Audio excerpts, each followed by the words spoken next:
Regresamos nuevamente a En Contexto, abriendo la conversación en Michoacán. Estamos conversando con la doctora Rosa María de la Torre, doctora en Derecho Constitucionalista, y comentaba una de las voces más importantes a nivel nacional e internacional en este tema de derecho animal.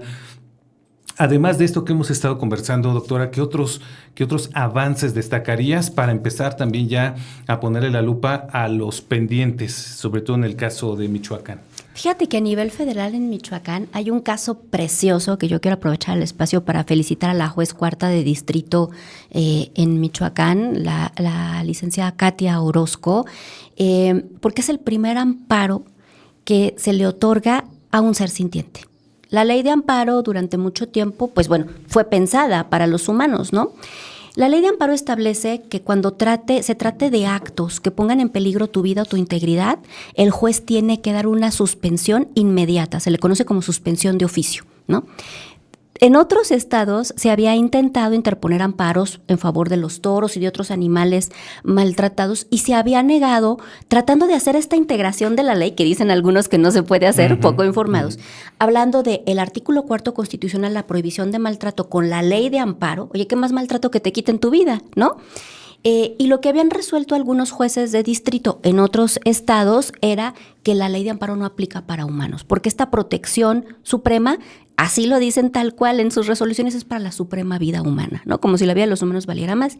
El juez cuarto de distrito, en el caso que ahora se conoce como el caso Lobita, que es una perrita comunitaria que habitaba desde antes que se construyera el Hospital del Seguro Social en Ciudad Salud, que bueno, se construyó el hospital y ahí siguió, y el personal del hospital la tiene súper bien cuidada, vacunada, esterilizada, la bañan, etcétera, y es parte de la comunidad. Pues por ahí alguna autoridad del hospital dijo pues que la iba a sacar, que iba a llamar al Instituto Moreliano de Protección Animal para que se la llevara o que la iba a sacar. Entonces se interpone un amparo en favor de Lobita.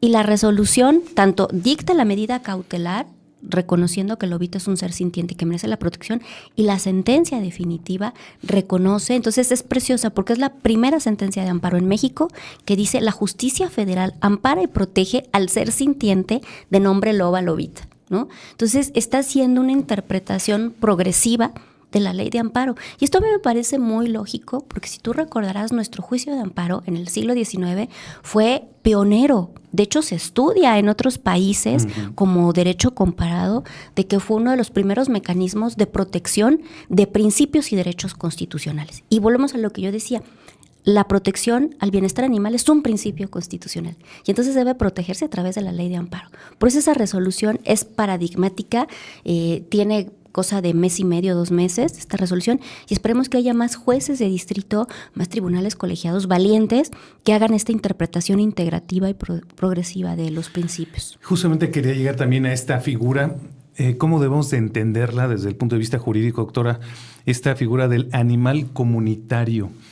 ¿Solamente se reconoce en esta sentencia de la que hablas o está integrada en alguna legislación? Hay distintos estados que sí tienen reconocimiento de animales comunitarios. De hecho, en Michoacán estamos preparando ya una iniciativa. El primer referente que tenemos es una ley chilena, la ley Cholito, que, bueno, tuvo como origen que mataron a un perrito comunitario de manera muy cruel, y de ahí se establecieron no solamente penas en materia penal más graves, sino también obligaciones municipales. Este tipo de normativas no les suele gustar mucho a los ayuntamientos porque implica obligaciones fuertes para los ayuntamientos, como tener a los animales comunitarios debidamente catalogados, esterilizados, vacunados, cosas que de suyo debería hacer. Pero ¿qué es lo que sucede ahorita? Afortunadamente ahorita en el Instituto Moreliano de Protección Animal tenemos una persona con mucha sensibilidad al tema, que es Minerva Bautista, pero ha habido otras épocas muy oscuras en donde se hacían verdaderas redadas de animales comunitarios y se les asesinaba directamente, ¿no? Se piensa que como el control... Como se sigue haciendo en muchísimos municipios todavía, ¿eh? En nuestro estado. Vienen fiestas, por ejemplo, el Día de Muertos, en Pátzcuaro, Paracho, etcétera. Nos han reportado envenenamientos masivos, etcétera. Formas además muy crueles de controlar este tipo de poblaciones, ¿no? La idea del animal comunitario es que esto no se puede hacer, que el animal comunitario es una obligación de protección conjunta entre el ayuntamiento y la comunidad que recibe a este animal. Porque tiene que haber alguien, así como tenemos, por ejemplo, jefes de manzana, ¿no? Tiene que haber alguien que sea el encargado en esa manzana, en esa comunidad, de la atención de los animales, de estar en contacto con el ayuntamiento para todo lo que puedan ir necesitando estos animales. ¿Cuál es el lado B o el lado oscuro de este tipo de leyes? Que si no se siguen de una política pública clara y de una normativa que evite la proliferación de animales en situación de calle, el asunto crece exponencialmente. Porque la gente se confía, dice, ay, al cabo los tratan muy bien. Entonces, este tipo de iniciativas tienen que ir de la mano con una iniciativa muy fuerte de regulación de la venta de animales. Esto lo hemos batallado. De hecho, si tú revisas en la Ley de Protección de los Animales, está prohibida la venta de animales sin esterilizar y nadie lo cumple. Sí, y bueno, finalmente lo público, lo comunitario es de todos y es de nadie, ¿no?